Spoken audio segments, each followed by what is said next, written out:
시청자 여러분 안녕하십니까? 11월 14일 화요일 KBC 뉴스와이드 시작합니다. 내년 총선을 앞두고 국민의힘이 내놓은 경기도 김포시의 서울 편입 문제가 정치권의 뜨거운 이슈로 떠올랐습니다. 지방자치와 분권이라고 하는 시대 정신에 역행하는 행정구역 개편 아니냐, 이런 의견이 지배적인데요. 국민의힘은 서울뿐만 아니라 부산, 광주 메가시티도 만들어야 한다면서 판을 점점 키우고 있는 모양새입니다. 오늘은 김포시의 서울 편입 논란의 중심에 선 지자체, 경기도의 김동연 지사와 함께 관련 이야기 나눠보도록 하겠습니다. 지사님 안녕하십니까? 네, 안녕하십니까? 네, 반갑습니다. 어제 이제 광주 오셨는데요. 어제 오신 첫 일정으로 대학생들 만나셨다고 들었습니다. 어떻게 해서 만나게 된 일정인지 간단하게 좀 소개를 부탁드릴게요. 네, 어제 오후 늦게 내려왔습니다. 내려오기 전에 제 스레드하고 SNS에 제가 오는 것을 알고 일부 대학생들이 저한테 얘기를 했습니다. 스레드에 뭐 동현이 형 광주 온다며 뭐 그래서 제가 간다 그랬더니 만났으면 좋겠다 뭐 등등 이런 식으로 해가지고 우리 대학생 한 50여 명과 어제 만나서 좋은 대화를 나눴습니다. 네, 지사님 방금 이제 말씀해 주셨지만 스레드라든지 SNS 여기서 대학생 청년들과 소통하는 게 요새 굉장히 화제입니다. 특히 이제 반말로 이야기 주고받는 것들도 지금 굉장히 뭐 여러 언론에서 다룰 정도로 이슈가 되고 있는데요. 뭐 어제뿐만이 아니고 뭐 지난 아시안 게임 한일전 뭐 길거리 응원 때 또 그다음에 칭화대 유학생들 맞습니다. 이런 모임도 이런 SNS를 통한 소통으로 즉석으로 이렇게 잡으신 것 같은데 직접 이렇게 운영을 하고 대화를 하시는 건가요? 네, 제가 직접 하고 있고요. 다만 스레드는 이제 우리 젊은 직원 도움을 좀 받고 있습니다. 어떤 용어들은 제가 좀 공부를 해야 될 것도 있어가지고 그래서 우리 앵커님이 말씀하신 것처럼 북경 갔을 적에는 칭화대 유학생들이 그 도착한 전날 연락이 와가지고 갑자기 만났고요.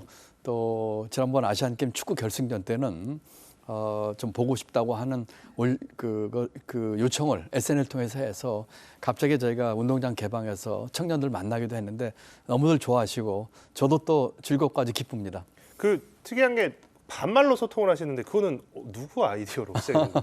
원래 이제 스레드가 이제 그런 이제 트렌드가 있기 때문에 그렇게 시작을 했는데 청년들이 좋아하고 또 저도 청년들에 다가가는 좋은 방법이 아닌가 싶어서 그런 식으로 소통을 계속하고 있습니다. 저도 뭐 배워가면서 계속하고 있습니다. 네.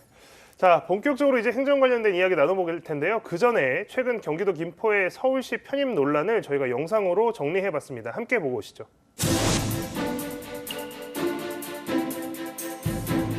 당연히 김포시 주민들의 의견을 존중해서 우리 당은 적극적으로 당적 협의를 통해서 김포시를 서울시에 편입시키는 절차를 진행하겠다.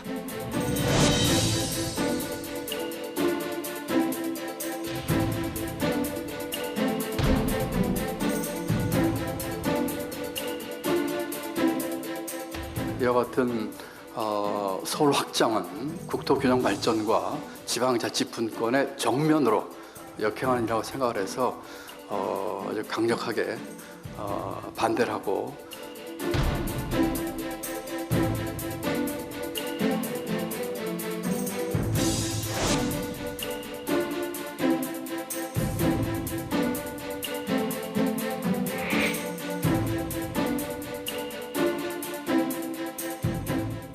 네, 느닷없이 시작된 경기도 김포시의 서울 편입 논란, 점점 더 논란이 커질 것 같은 상황인데요. 지사님께서는 입장을 이미 밝히셨습니다. 국토 갈라치기, 총선용 정치쇼, 대국민 사기극, 아주 수위 높게 강하게 비판하셨거든요. 어떤 취지로 이렇게 좀 세게 말씀하신 건가요? 이게 수위 높은 게 아니라 사실을 얘기한 겁니다. 지금 경제와 민생은 뒷전에 놓고 국정을 운영하더니 이제는 국민 갈라치기에서 더 나가서 이제 국토 갈라치기까지 하고 있습니다. 국토 균형 발전과 지방 분권, 지방 자치는 김대중 대통령 이래 노무현 대통령 또 보수 진보의 정권을 떠나서 지난 30년 동안 대한민국에 걸어온 길입니다.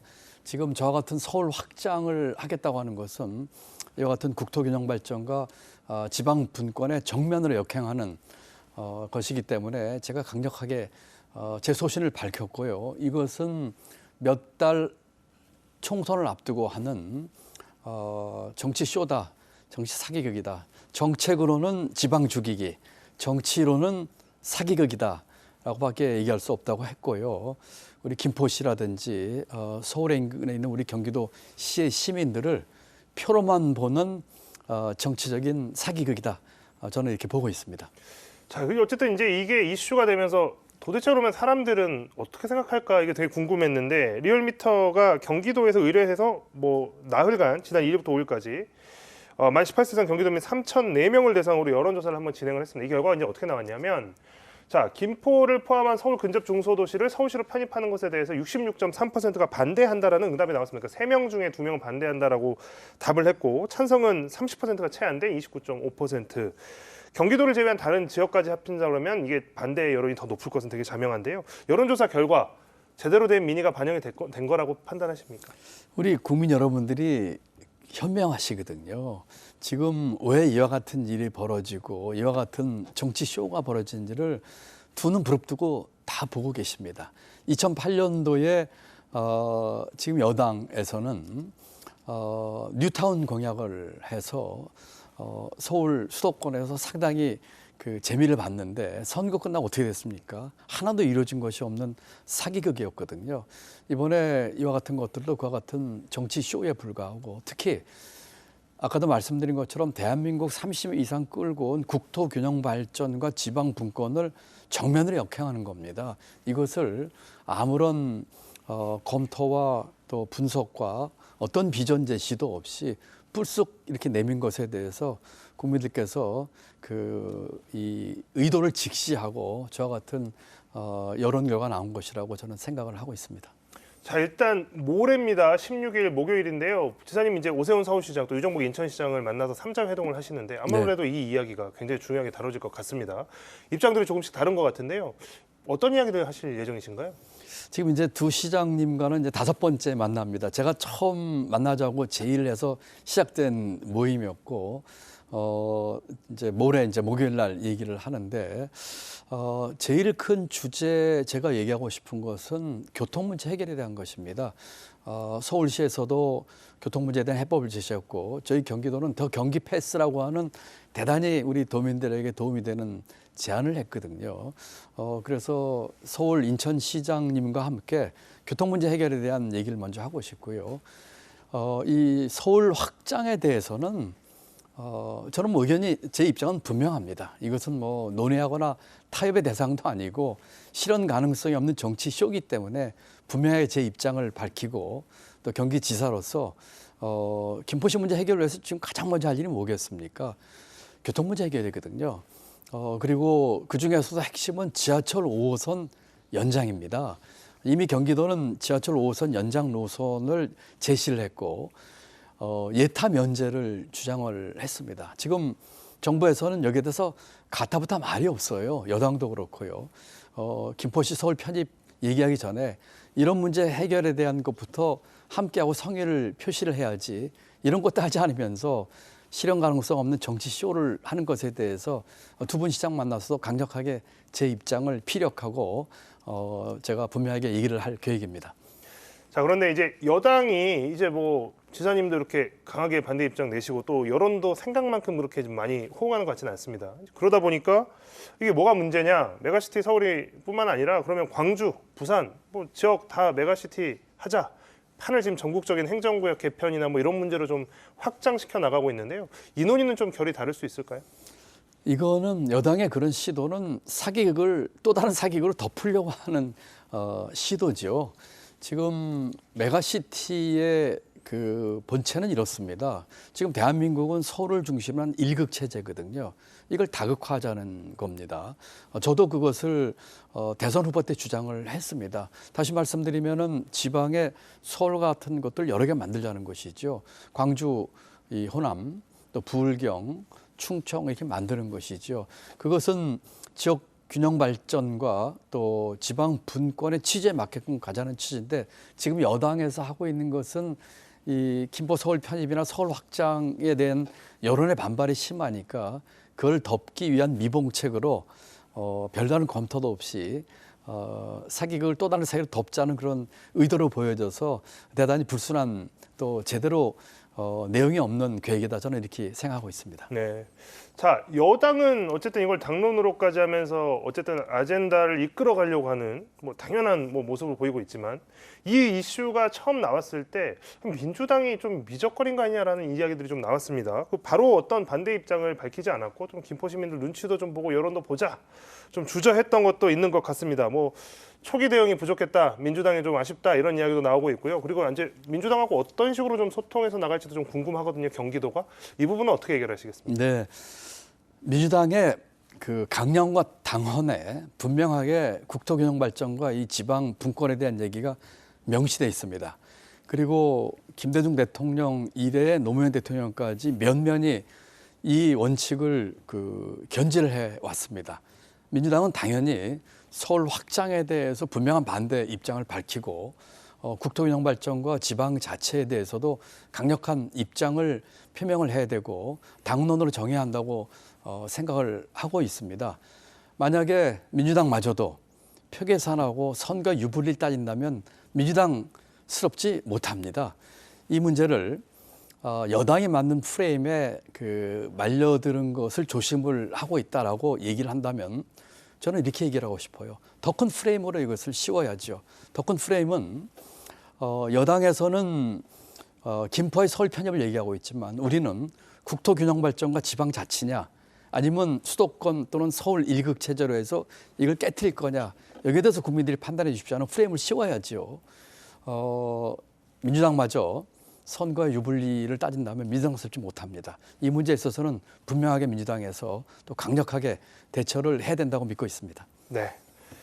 자, 어쨌든 이 문제가 결론이 어떤 식으로 나든 간에 어쨌든 이슈화가 굉장히 많이 됐고 여기에 대해서 여러 가지 의견들도 나오고 있는 상황입니다. 최근에 전남에서는 김영록 전남지사가 이 김포의 서울 편입에 대해서 반대를 하면서도 비수도권 시도 간의 초광역 경제 공동체 연합 이런 개념을 또 들고 나왔습니다.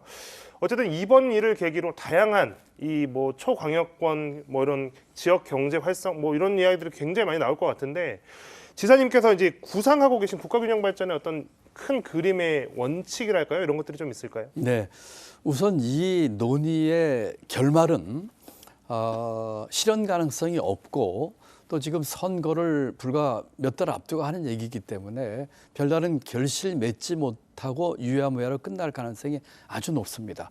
국론을 분열하고 우리 사회를 갈등 구조로 만들 겁니다. 아주 나쁜 정치입니다. 그리고 이걸 주장하는 사람들은 아주 나쁜 정치인입니다. 우선 그걸 분명히 하고 싶고요. 김영록 전남지사님께서 얘기하신 그 취지에 저도 동감을 합니다. 저는 이 수도권 일극 체제에서 전국 다국화 시대를 만들라고 주장을 했고 구체적으로는 5개의 다극 체제 얘기를 했습니다. 수도권 외에 우리 광주 전남 또 전북을 아우르는 그 광주 호남 또 부울경 또 대구와 또 경북 또 충청권 이와 같은 다국화 시대를 얘기를 했거든요. 이곳을 중심으로 해서 각각의 특성에 맞는 비전과 발전 계획을 세우고 거기를 중심으로 발전을 시키되 인근의 중소도시까지 연결시키고 더 나아가서는 그 외곽에 있는 농촌까지 연결하는 그런 국토균형 발전을 위한 다극체제를 주장을 했습니다. 그리고 2019년이죠. 제가 부총리 그만두기 직전에 국토균형 발전을 위한 프로젝트 발표를 했습니다. 그때 전국의 23개의 프로젝트에 대해서 수도권을 제외하고 24조 원의 투자 계획 발표를 했고 그 23개의 프로젝트에 대한 예비 타당성 전부 다 면제를 해가지고 그 이후로 꾸준히 추진해온 그런 기록이 있습니다. 그와 같은 것의 연장으로 전국을 균형 발전시켜야 되겠다는 것이 저의 일관된 소신입니다. 네. 자, 이 이야기는 이제 이 정도로 정리를 하고 좀 다른 이야기로 좀 넘어가 보겠습니다. 광주광역시와 경기도가 지난 5월에 상생 협약을 맺었습니다. 뭐 언론에서도 지역 언론에서도 많이 다룬 이야기인데요. 자, 두 지방 정부가 협력을 통해서 어떤 시너지를 낼 수 있을까 궁금해하시는 분들이 많을 겁니다. 지금 5달, 6달 지났는데요.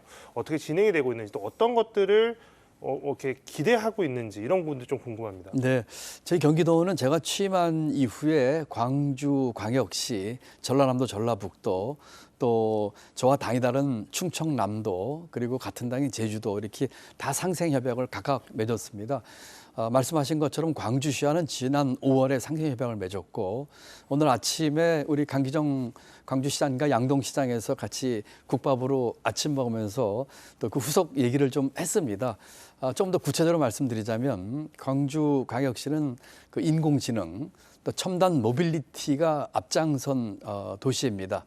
또한 광주와 전남은 신재생 에너지 산업에 많은 역점을 두고 있습니다.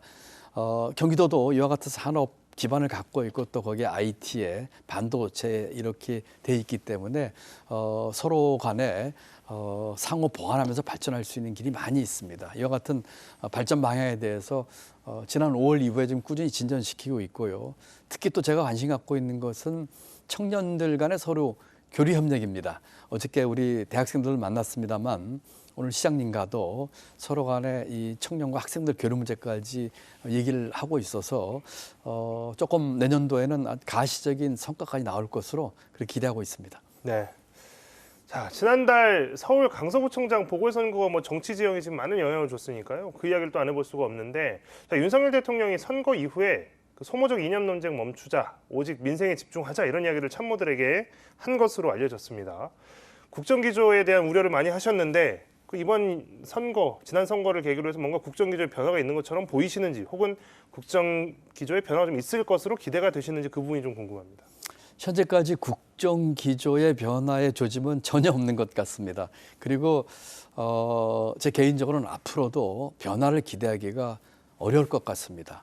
저는 윤석열 대통령이 만약에 국정기조를 변화한다면 말이 아니라 행동을 한다고 생각합니다. 예를 들면 야당 대표를 만난다든지 또는 양평 고속도로 문제가 굉장히 불거졌어요. 저희가 당사자인데 그 문제를 결자 해지를 한다든지 또는 얼마 전에 이태원 참사 일주기였습니다.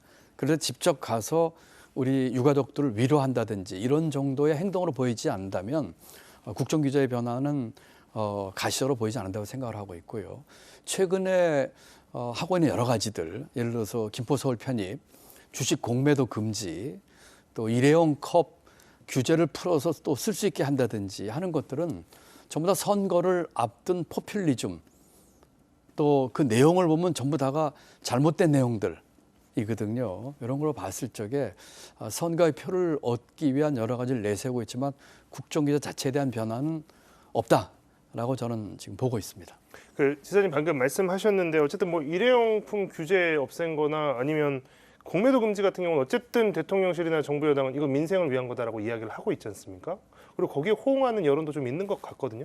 한 가지만 좀 말씀해 주시면 어떤 것들이 좀 잘못됐다라고 판단하시는 건지. 예를 들면은 그 일회용 컵 같은 경우 예를 들어보죠. 지금 기후 변화에 있어서 이번 정부는 완전히 지금 후행을 하고 있습니다. 기후 변화에 역행하는 일을 하고 있고 신재생 에너지 산업들이 지금 고사지경에 있습니다. 그런데 지금 일회용 컵 쓰지 않기로 한 규제를 지금 없애버렸거든요. 경기도는 금년 1월부터 도청에 일회용 컵 반입을 금지시켜서 지금 완전히 정착이 됐습니다. 어제부터는 야근하는 직원들에게 식사 배달 오는 용기, 일회용 용기 금지를 하도록 했습니다. 저희는 이 중앙정부에서 하는 것에 지금 반대로 가고 있는데 이것은 우리가 가야 할 길이기 때문에 그런 것이죠. 그런데 일회용 컵 없애면은 소상공인 자영업자들 좋아할 거라고 하는 생각에서 하는 것 같은데 우리 자영업자나 소상공인 지원은 다른 방법으로 충분히 해드려야 됩니다. 그런데 우리가 나아갈 길인 기후변화에 대응해 역행하는 일을 한다는 것은 정말로 잘못된 일이고 국정기조 변화의 조짐은 조금 더 없다. 저는 그렇게 보고 있습니다. 네. 자, 또 이제 올해 지금 이슈가 많이 되고 있는 게 바로 이제 정부 예산 문제인데요. 뭐 세수 문제를 포함한 예산 문제가 굉장히 지금 이슈가 되고 있는 그렇습니다. 시기인데 지사님은 이제 워낙에 이 재정 정책과 관련해서 전문가시니까 지사님께서 하시는 지방 재정을 어떻게 운영하시는지도 굉장히 관심입니다. 경기도가 이제 올해 추경을 비롯해서 내년도 본예산까지 계속 확장 재정 네, 이렇게 그렇습니다. 기조로 가고 있습니다. 경제 위기인데 어떻게 보면 중앙 정부랑 반대로 가고 있는 거거든요. 어떤 의미입니까? 네, 저희 재정 정책은 중앙 정부와 반대로 가고 있습니다. 지금 경제 상황이 몹시 어렵고 앞으로도 어려움이 예상이 됩니다. 그리고 금년도 성장률 1.4%를 예측을 하고 있는데 성장을 구성하는 민간 소비, 투자, 순수출 다 줄거나 축소 균형으로 가고 있는데 유일하게 지금 역할할 수 있다면 재정입니다. 지금 같은 상황에서는 재정의 역할을 강화해서 경제 활력을 불어넣고 취약계층 사회 안전망을 튼튼하게 해주는 것이 길입니다. 중앙정부는 지금 건전 재정을 주장하고 있어요. 그렇지만 건전 재정이라고 썼지만 우리는 축소 재정이라고 긴축 재정이라고 읽어야 한다고 생각을 하고 있습니다. 우리 국민과 시장을 호도하고 있는 것이지요. 지금은 중앙재정, 지방재정 전부 다가 우리 경제 활력과 또 취약계층을 위해서 또 지금 어려운 경제에 대비하기 위해서 재정의 역할을 늘려서 확대 재정으로 하는 것이 답이다. 지금의 중앙정부의 재정 운영에 대한 역량은 뭐 중학생 정도 수준이다. 그래서 경기도에서만큼이라도 제대로 하겠다 하는 측면에서 지난번 저희가 추경에서 확대 재정으로 갔고 내년도 예산은 저희가 6.9%를 확대합니다. 중앙재정도 경기도 재정을 좀 따라했으면 좋겠습니다. 네. 예산 이야기 관련해서 좀 한 가지만 더 여쭤보겠습니다. 뭐 예산 관련해서 비판의 여지들이 좀 굉장히 많고 실제로 여러 갈래에서 비판들이 나오고 있지만 그 중에서도 좀 눈여겨보게 되는 것이 바로 이제 R&D 예산을 삭감 그렇습니다. 문제인데요. 이게 이제 국가 경쟁력의 근간이 되고 마중물이 되는 것이기 때문에 미래를 보자면 이거 좀 시급한 거 아니야? 여당 내에서도 좀 비판이 있었던 걸로 알고 있고요. 이 부분에 대해서는 지사님은 R&D 예산 관련해서는 좀 심각성이나 이런 부분은 어느 정도로 보시나요? 대단히 잘못된 겁니다. R&D 예산이나 미래 투자 대비하는 예산은 지난 30여 년 동안에 우리가 두 번의 경제 위기나 팬데믹 때도 줄이지 않았습니다. 지금 처음으로 이렇게 줄이는 것인데 이와 같은 것들은 미래 대비나 또 미래 투자를 위해서 아주 잘못된 것입니다. 이것뿐만 아니고 아까 말씀드린 확대 재정은 이제 재정의 양적인 측면 아니겠습니까? 내용의 질적인 측면에서 많이 잘못됐죠. R&D 줄였고 기후 대응 예산도 줄였습니다. 사회적 경제 예산 줄였습니다. 이런 식으로 하게 되면 예산의 질적인 측면에서도 대단히 잘못된 길을 가고 있다 하는 측면에서 내년도 정부 재정의 양과 질 다해서 대단히 잘못됐다고 저는 분명히 말씀드리고 지난 10년 이상 제가 나라 재정을 책임졌던 사람입니다. 봤을 적에 심각하게 우려하지 않을 수 없다 이렇게 말씀드립니다.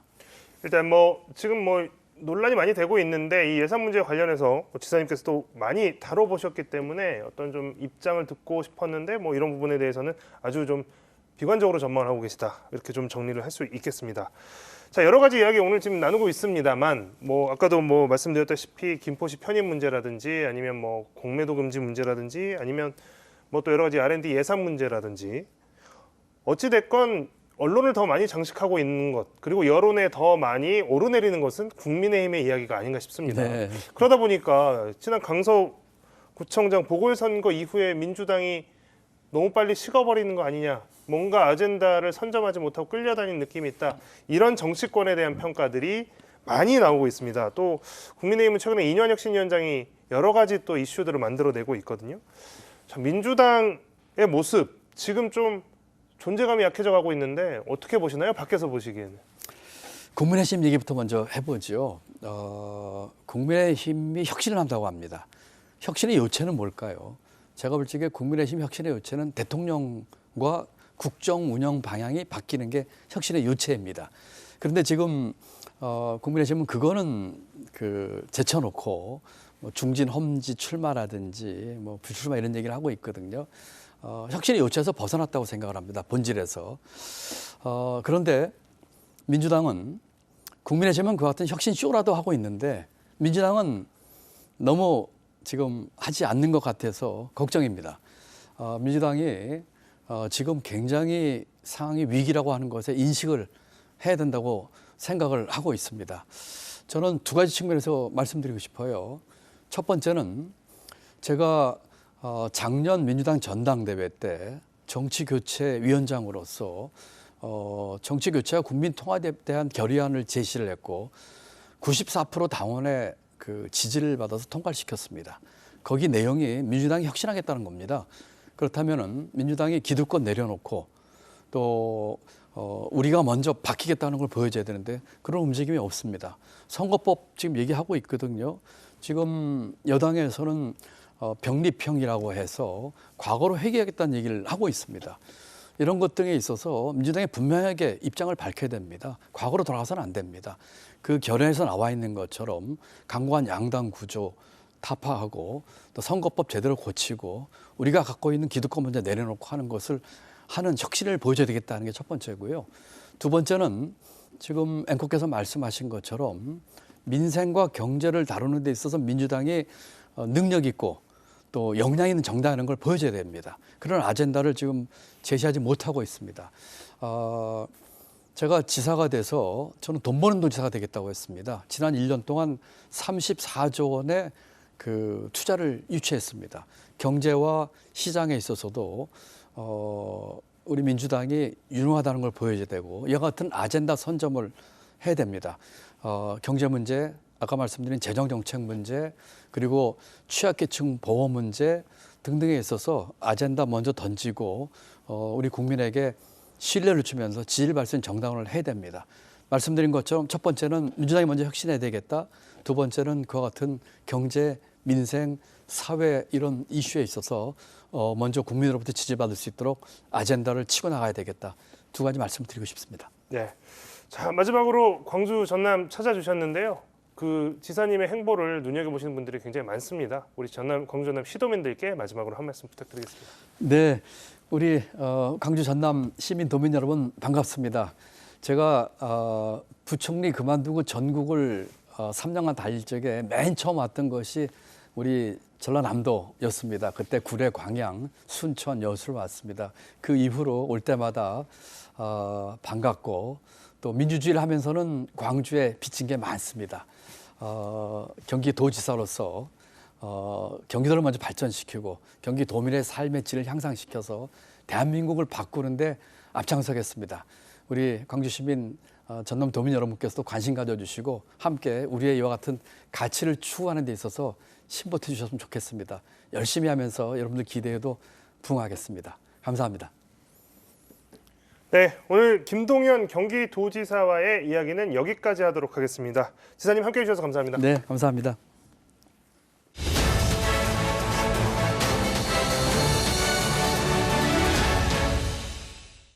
서울광역방송센터입니다. 21대 국회도 막바지로 향하고 있는데 여야가 마주보고 달리는 기차처럼 여러 이슈와 사안에 대해 강대강으로 맞부딪히고 있습니다. 더불어민주당 원내 부대표를 맡고 있는 김경만 의원과 함께 현안 이슈, 민주당 입장이나 계획 들어보겠습니다. 의원님 어서 오십시오. 네, 반갑습니다. 일단 탄핵 얘기부터 해보겠습니다. 이동관 방통위원장이랑 손준성, 이정섭 검사에 대한 탄핵안 발의를 했다가 본회의 표결 문제로 일단 철회를 했는데 다시 발의를 하시는 건가요? 네, 11월 30일하고 네. 12월 1일 이틀간이 본회의가 이제 예정돼 있습니다. 네. 저희 민주당은 11월 30일 날 탄핵안 재발의를 통해서 네. 반드시 이번 정기국회 때 탄핵안을 통과시키겠다 이러한 의지를 가지고 있고요. 정부 여당이 뭐 꼼수로 탄핵안을 좀 뒤로 밀어놨지만은 민심의 탄핵은 미룰 수가 없는 거 아니겠습니까? 네. 방송 언론 장악에 대한 정부 여당 입장 네. 반드시 저희들이 탄핵을 통해서 저지를 할 계획입니다. 11월 30날 발의를 하면은 이제 24시간 후 72시간 내에 표결을 해야 되니까 12월 1일 날 본회의에서는 표결을 해서 처리를 하시겠다는 거네요. 네, 그런 의지를 갖고 있습니다. 그런데 이동관 방통위원장 경우 뭐 민주당 입장에서 보면은 마음에 안 드는 게 많이 있지만 뭐 마음에 안 든다고 탄핵을 할 수는 없는 거잖아요. 뭐 중대한 그렇죠. 법 위반 이런 게 있어야 되는데 그런 게 뭐가 있는 건가요, 이동관 위원장이? 이동관 위원장은 잘 아시다시피 MB 때 검증된 언론 방송 장악 기술자라고까지 표현을 해요. 방송 노조에서는 이동관 위원장 같으신 분이 그 자리에 3개월 아니라 3일 또는 3초라도 그 자리에 있어서는 안 된다라고 혹평할 정도로 네. 이동관 위원장 같은 경우는 이미 그 방통위가 5인 합의제 기구인데 네. 이동관 위원장을 포함해서 2인으로 기형적 독임제처럼 운영을 하고 있고요. 네. 실제적으로 14건의 안건을 그 2인 체제하에서 처리를 했고요. 네. 그다음에 그 방송에 대해서도 무슨 사전 팩트 체크다 해가지고 사전 검열제를 부활을 시켰습니다. 네. 그다음에 방송심의위원회, 방통위하고는 분명히 독립적 기구인데 네. 여기도 무슨 사전 검열제 뭐 이런 것들을 도입을 해가지고 네. 가짜 뉴스 이 부분은 사실 방송의 심의 대상 업무도 아니거든요. 그러니까 방송의 옳건 행위를 방통위가 강요하고 있는 것이죠. 이런 행위만 보더라도 상당히 좀 그 헌법과 방송법에 불일치하는 이런 행위들을 하고 있다. KBS는 어제 박민 사장이 취임을 했는데 취임 첫날 주요 시사 프로그램 뭐 폐지하거나 진행자 자르거나 국실장들 뭐 보도본부 보직부장들 싹 다 인사를 했는데 어떻게 보셨나요, 그거는? 그러니까 말이죠. 사실상 그 방송에 대한 입맛에 맞는 코드로 채우겠다. 이것의 신호탄이 박민 사장의 임명이고 그 첫 작품이 그런 걸로 나오지 않겠습니까? 이제 이건 신호탄으로 보여집니다. 박민 사장이 그 윤석열 대통령 검찰총장 할 때 법조 언론인 기자 클럽을 했고 이동관 방통위원장하고는 서울대 정치학과 후배고 뭐 그런 사이라고 하는데 박지원 원장 같은 경우는 박민 사장 위에 이동관 위원장이 있고 이동관 위원장 위에 윤석열 대통령이 있다고 이렇게 한 몸처럼 얘기를 하던데 동감하시는 부분이 있나요? 아니면 좀 너무 사실상 그러니까 그들만의 리그에서 움직이고 있지 않는가. 그래서 오죽하면 MB 때 그렇게 언론 장악, 방송 장악 기술자를 다시 재등용했고 또 박민 사장 같은 신분들을 다시 임명해가지고 자기들의 카르텔 구조화해서 입맛에 맞게끔 멀리 내려오면 내년 총선까지 이렇게 해서 언론과 방송을 확실하게 찾겠다. 이런 장악의 형태가 아니겠습니까? 이정섭 수원지검 2차장 검사 같은 경우는 쌍방울 대북송금 사건 등 수원지검에서 걸려있는 이재명 대표 관련한 사건을 총괄하고 있는데 여기를 탄핵해서 업무를 정지시키는 거는 이재명 대표에 대한 수사를 방해 또는 저지하려고 하는 거 아니냐 뭐 이런 비판이 있던데 그건 어떻게 보시나요? 혹자는 그런 주장을 하시는 분도 계시는데 이정섭 검사에 대한 비위는 사실 2020년도에 본인이 수사를 맡고 있던 모 재벌그룹의 부회장과 함께 강원도 모 리조트에서 가족과 함께 식사를 했다는 의혹을 받고 있고요. 또 처남이 마약을 했는데 이걸 수사무마 의혹을 좀 받았다라는 이런 의혹도 있고요. 그다음에 여러 가지 유장전입 문제, 여러 가지 문제들이 좀 차고도 넘치고 이런 문제들이 국정감사 때 많이 지적이 됐거든요. 사실 그래서 이재명 대표에 대한 수사를 맡고 있는 검사라 할지라도 이런 비위들이 의혹을 받고 있는 경우에는 반드시 이 부분에 대해서 명명백백하게 국민들한테 밝히는 것이 정치권의 또는 검찰의 의무지 않겠습니까? 근데 밝히는 것과 의혹을 밝히는 것과 탄핵은 좀 별건 아닌가요? 아니 그러는데 아시다시피 제19 감사기라고 검찰에 그 부분을 맡겼을 경우에는 일체 진도가 나가지 않습니다. 그리고 차일피일 미루고 말이죠.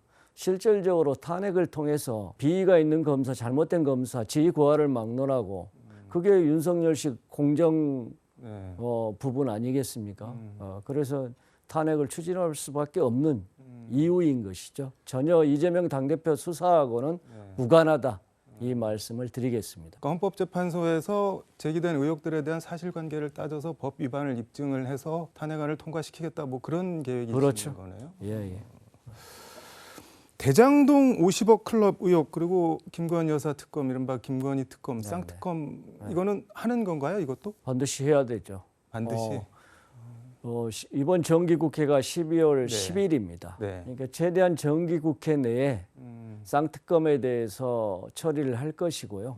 법사위 심사기간 6개월 이 부분은 채웠고요. 그다음에 국회 숙려기간 60일 이 부분인데 이건 최대한 저희들이 단축하려고 합니다. 그건 단축할 수가 있습니다. 그래서 정기국회 내에 12월 10일 내에 처리해도 아무 문제가 없는 거고요. 그런데 대통령이 뭐 다른 거는 몰라도 뭐 노란봉투법이나 방송 3법 이미 통과된 거 거부권을 행사하실 거다 뭐 이런 예측이 많고 국민의힘에서는 행사해야 된다 뭐 요청도 하고 그러는데 김건희 특검법이 통과가 되면은 대통령이 거부권을 행사하실까요? 어떨까요? 글쎄요. 다만 도이치모터스 주가 조작에 대한 김건희 특검은 국민적 찬성 여론이 60%가 넘는다는 점을 분명하게 좀 아셔야 될 것 같고 그다음에 가족, 특히 배우자에 대한 의혹 부분에 대해서 대통령의 고유 권한이 거부권을 행사했을 경우에 그게 과연 국민적 눈높이를 맞춰주는 행위인가? 이미 거부권 행사가 상당히 지금 남발하고 있지 않습니까? 거기에 노란봉투부 방송 3법 네. 이것도 거부권 행사가 좀 확실시 되는데 거기다 가족과 연루된 특검법까지 네. 거부권을 행사했을 경우에 국민적 저항이라든지 이런 네. 부분을 고려해서 심사숙고할 것으로 생각합니다마는 아마 거부권 행사할 가능성이 높겠죠. 그럼 거부권을 행사할 가능성이 높은 법안을 네. 굳이 이렇게 여당 극심한 반발을 무릅쓰고 처리하는 이유, 뭐 국민의힘에서는 결국 거부권 유도해갖고 뭐 대통령 안 좋은 사람 만들려는 거 아니냐, 총선 전략 아니냐, 뭐 이렇게 보는 것 같은데요. 네. 대통령이 거부권을 행사할 것을 예상해가지고 우리가 이 쌍특검을 추진한다. 이건 절대 아니고요. 네. 앞서 말씀드렸듯이 국민적 의혹이 높은 사안에 대해서 검찰 수사가 그만큼 지지부진했고 네. 이것들을 신속하게 국민적 의혹을 해소할 수 있는 방법은 특검밖에 없다. 그런 차원에서 추진하고 있는 거고 신중하게 행사하시라.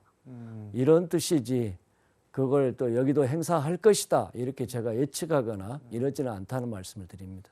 대통령 입장에서는 상당히 딜레마일 것 같습니다. 이게 특검법이 뭐 아내가 관련된 일인데 이거를 거부권을 행사하면 국민들이 어떻게 볼까 상당히 고민은 될 것 같습니다. 이게. 네. 네. 이재명 대표 험지 출마론에 대해서 조정식 사무총장이 어제 민주당은 시스템 공천 틀이 있다. 그런 부분이 당내에서 논의되거나 검토되는 시점은 아니다라고 선을 그었는데 당 분위기나 반응은 어떤가요? 그러면은? 전혀 저희 당에서는 그런 네. 부분이 공론화되거나 또 이야기된 적은 없다라고 생각합니다. 왜냐하면 험지 출마론요? 네, 험지 출마 갑자기 이야기 나온 거고 네. 또 더군다나 당대표 부분에 대해서는 아시다시피 강서구청장 선거 이후에 네. 또 지난번에 당대표 단식 이후에 당대표를 중심으로 해서 민주당이 통합하고 단결해서 총선 준비도 하고 네. 내년도 예산도 심사하고 쌍특검도 준비하자. 이런 분위기가 당내의 네. 저 우월적 지배적 분위기거든요.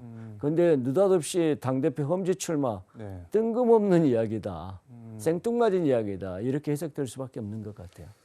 근데 이른바 비명계 일부에서는 네. 대표가 솔선수범을 보여야 된다. 뭐 이런 취지로 당대표 험지 출마론을 얘기하는 것 같은데 그럼 뭐 그냥 당대표 흔들기 이 정도로밖에 안 보시는 건가요? 어떻게 보시나요? 특정인 예를 들어 당대표라고 그래서 험지 출마해서 유권자의 심판을 받아라.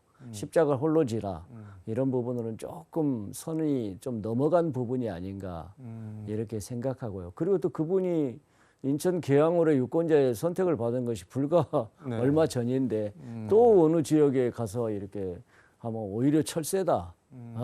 당대표가 이렇게 왔다 갔다 하고 네. 정말 제대로 자기 지역의 발전을 위해서 노력하면서 전체 네. 지역 대한민국의 발전을 위해서 노력해야 될 당대표가 예를 들어 그분이 어디 영남 지역에 부산에 가서 출마한다고 그래서 그게 네. 민주당의 발전과 민주당의 통합과 단결 또 선거에 얼마나 도움이 될지 퀘스천 마크라고 생각합니다. 비명 얘기 잠깐 했는데 네.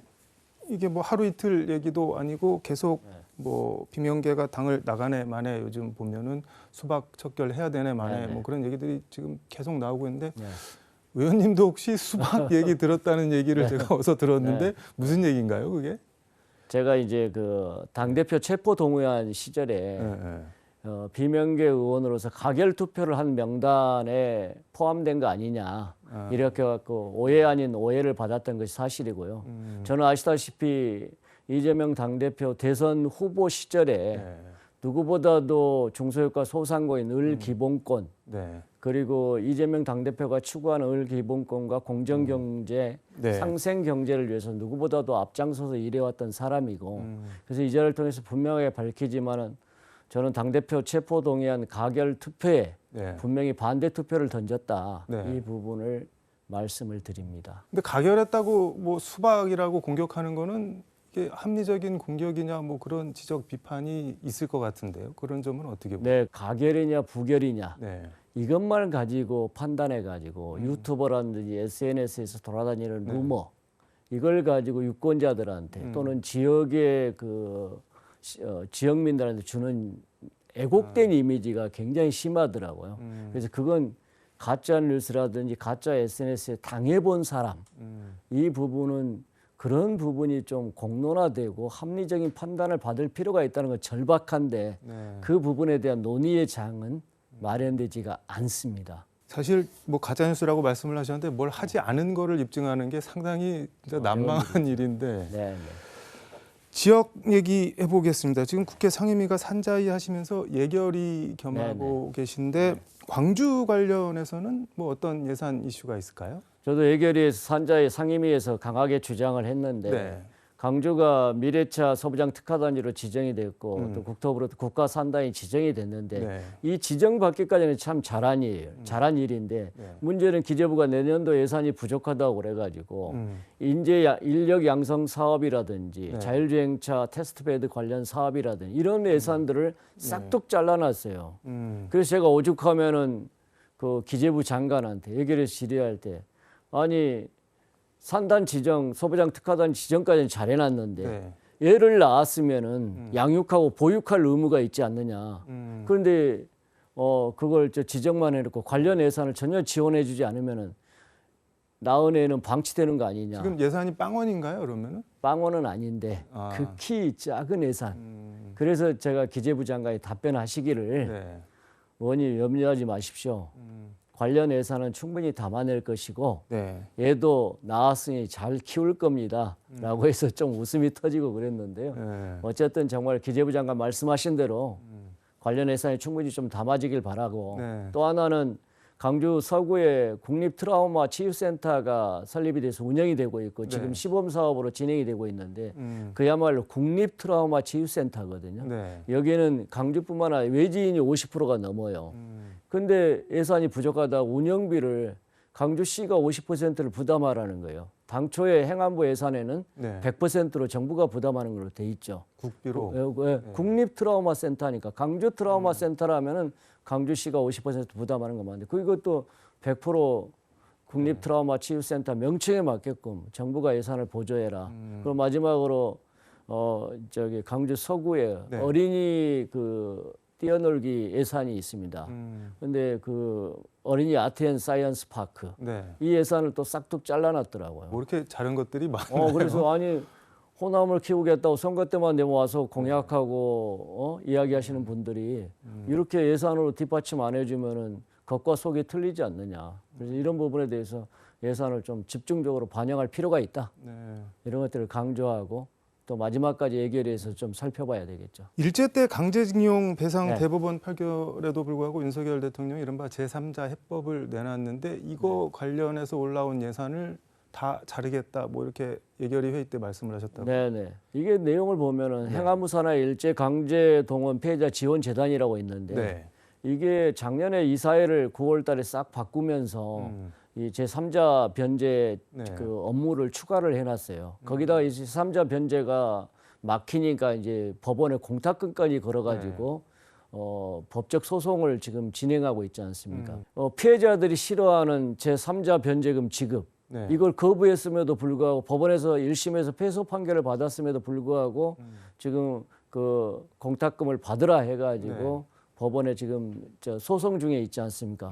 이런 법적 비용을 지원재단에서 국민의 세금으로 부담한다? 이게 한 8억 정도 되는데 네. 이건 정말 말이 안 된다. 재단도 졸속으로 운영이 돼 있고 네. 또 피해자분들이 싫어하는 이 부분에 대해서 이 법적 비용 이것까지 국민의 세금으로 부담한다는 것은 말이 안 된다. 그래서 이건 좀 삭감할 필요가 있다. 이런 의미죠. 이 재단이라는 곳에서 그 나는 제3자 변제 못 받겠다, 일본한테 받겠다라고 거부하고 있는 분을 상대로 정부가 하고 있는 받아가라 하고 있는 소송을 지원하는 예산이라는 말씀인가요? 그러니까 아이러니한 거죠. 예, 제3자 변제를 위한 예산이 아니라 제3자 변제 소송을 위한 예산이라는 거. 그렇습니다. 그건 좀 그러네요. 그러니까요. 이건 저 국민적 공분을 살 만한 일이죠.